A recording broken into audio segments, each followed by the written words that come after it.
whether it's sub-2, seller, whatever it is, let's talk about one strategy that we could acquire property with, not disposition, but acquire property with using creative finance. I've got a great example. A house that Susan and I just bought 45 days ago. So the home had a $185,000 first lien on it. It had a $10,000 down payment assistance loan on it. It had a $63,000 loan modification, or a HUD lien as we call it. That means free money, guys. Zero interest. This is already a very hairy deal. You've got a first position loan from the bank. You've got a second position from a down payment assistance program, and you have a third lien position in terms of, what was it? Because she was $63,000 behind the payment. So was it a loan modification thrown on the back? It's a third lien they put on the property. So this property has 3 liens on it. Then she's $25,000 behind again, and she wants $12,000 to walk away. Okay, hold on. This is a hairy deal. Most wholesalers or real estate agents would not look at this. Most people wouldn't look at that. Well, think of the math. The math real quick is that's $300,000 basically. ARV on a good day, 310. In the neighborhood with the demographic makeup, 15% of the neighborhood you qualify for a new loan probably. So the average wholesaler, the average fix and flipper would see that and walk away. Cannot make it work. So Pace, what do we do? With the down payment assistance program, what I would typically have done in that situation, I would have acquired on an executory contract, or in my state, an agreement for sale. In your state, it would have been a land contract, but I don't know you guys can do that there. No. So, make a long story short here, guys, most people see a deal like that, they walk away because they understand it. And really what kind of irks you a little bit is, this gal who had a good job, bought this house, never made a payment, ever. Not one, not even her down payment. And she wanted money to walk away from the house. But knowing how to play the game is what the key is. So we bought it subject to the debt. And of course, not worried about that, but I mean financial liability per se. But that down payment assistance, that $63,000, of course, has zero payment, zero interest. But we're out of pocket the 25 plus her 12 and the $5,000 for rehab. So we're $43,000 or so out of pocket along the way. Well, we have a contract pending on that house right now, not at 300 or 310, but at 339.9, I think. Getting $30,000 down, which means most of my cash out of pocket is repaid.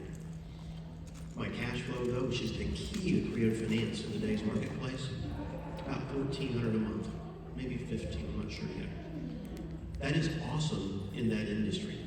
So you acquired on sub-2 and sold it on a wrap? Sold it on a wrap, and by doing all of that, you created $60,000 of equity.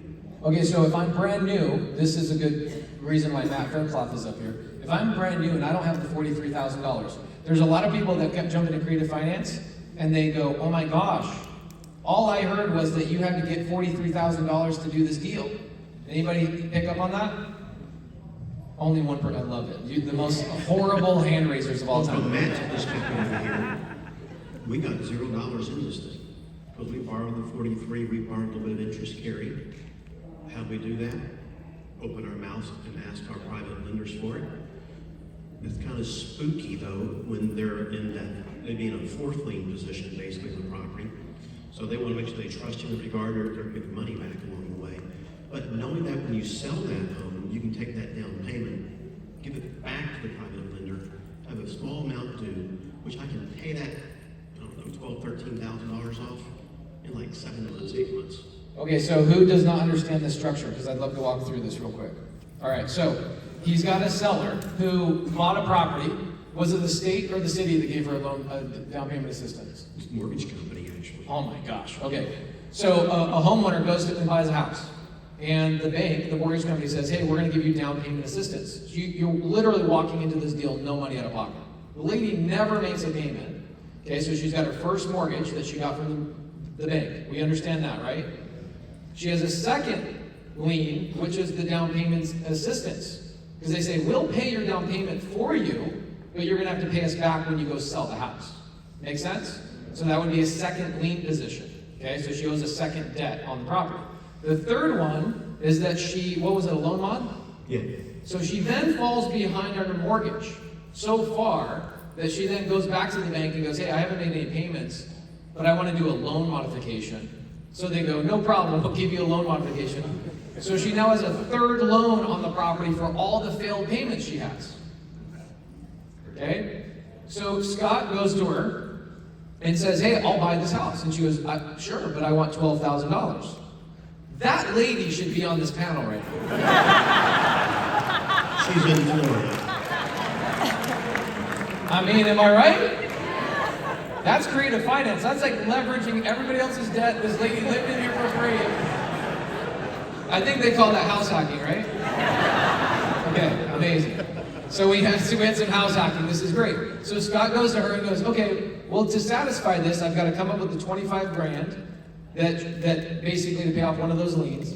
I got to give the $12,000 that she wants to walk away with, plus closing costs and a little bit of renovation.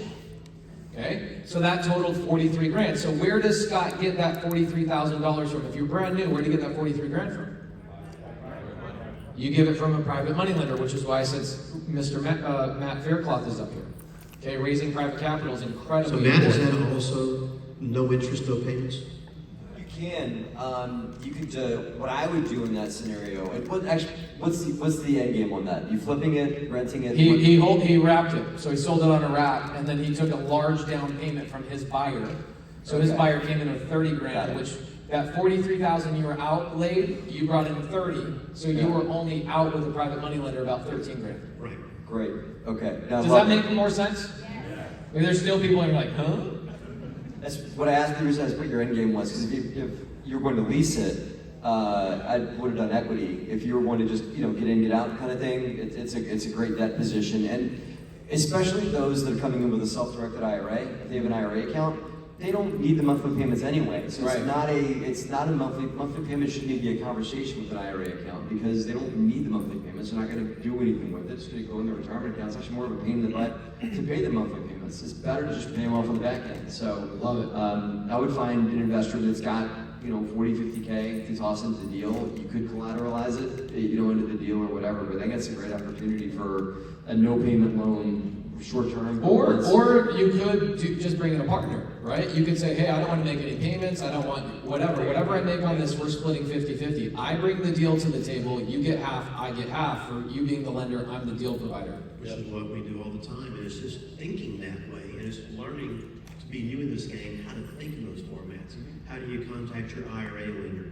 How do you contact any person who wants to get a return on investment? Where does that money come from? How do you repay it? Does a partner work? Absolutely. Yeah. Who would want a partner in a deal that can make 7 or 7? Guys, do you think there's anybody in here that has private money in their pockets? How much money do you guys think there's in this room? Okay, so I've done the math, okay? I've done the math on this. We talked about this yesterday in my room. The average person that comes to a conference like this, the average person has about $212,000 in their pocket to invest. Now, one person might have $5 million and another person might have $1,000. They might have barely even got here, right? But the average is $212,000. So for every 5 people you meet here, there's $1 million in private capital. It's powerful. Okay, so that's a really hairy deal. That's very untypical, to be honest, but he shows you the possibility that you can look at a deal with all sorts of problems and go, I can still solve that problem. His exit strategy, he's in Texas. Okay, a typical exit strategy in Texas is a wrap. Does anybody know why an exit strategy is a wrap in Texas? Okay, so if I own a rental property and I'm the owner, guess what I'm responsible for? Property taxes. Texas property taxes are atrocious. Okay, so what he does is he acquires sub 2, which means he takes over the debt without showing. Did you pull your credit on that, Scott? I do. Did you pull your credit? Oh, heck no. Okay. Didn't pull his credit, didn't show bank returns, literally nothing. Takes over all the debt, is the owner of that property, and then what he does is he adds his own buffer to it. So you bought it for $300? All in about 300. So he's all into it, $300, sells it $40,000 over ARV. You can do this in creative finance. So he sold it for $339 to a buyer. So he essentially took the subject to debt. So there are 3 liens in the situation at that time. Takes 3 liens. Okay? He adds his own lien on top of it. of about 40 grand, wraps it all together, which is why we call it a wrap. It's very literal. It means I'm wrapping all the debt together and I'm selling that package of debt off to my buyer. Does that make sense? Nobody's ever explained to you what a wrap means, probably. Go ahead. You got to speak up loud because it's not time for Q&A, but I'll allow it. Yeah, I got a question. Sorry. Louder, like a man. Say it with your chest. Say it with your chest. Mic check. There you go. All right, so when you wrap a property, does the buyer go on title, or how exactly does that work? Yes, the buyer is the buyer, so they go on title and deed, right? So let me explain something to everybody here, okay, for creative finance. The people that don't understand creative finance, here's the number one thing you're going to need to understand. Who in here uses a credit card to buy groceries at a grocery store? Okay. So when you guys go into the grocery store, you use a credit card, American Express, and you go through the checkout. The lady looking at your card, making sure you didn't miss anything, she goes through and she checks everything in, she gives you a bill, you pay it with somebody else's money, a credit card company's money, and then she gives you a bag of groceries. Who's the owner of those groceries? How are you the owner if you use somebody else's money? Receipt. So doesn't American Express own those groceries? No, they do not. And the reason being is because the debt and the ownership have nothing to do with each other. Okay, so what is my debt? My debt is my American Express bill. That's my debt. My groceries, how do I know I'm the owner of the groceries? Your receipt. My receipt. This is one of the most important things you'll ever learn right now. What is the receipt of real estate? What is it called? Title. It's the deed. The person who has their name on the deed is the owner of the property. So you can have your name on a bag of groceries, but still have debt that came from American Express, right? Right? Whoever's name is on the deed is the owner of that property. So when you say a buyer, that person bought the property, the deed is transferred into that person's name, you are no longer the owner. In that situation, what role does Scott play? He is now the lender. Okay? This is what is called creating a note. This is where Dave comes in.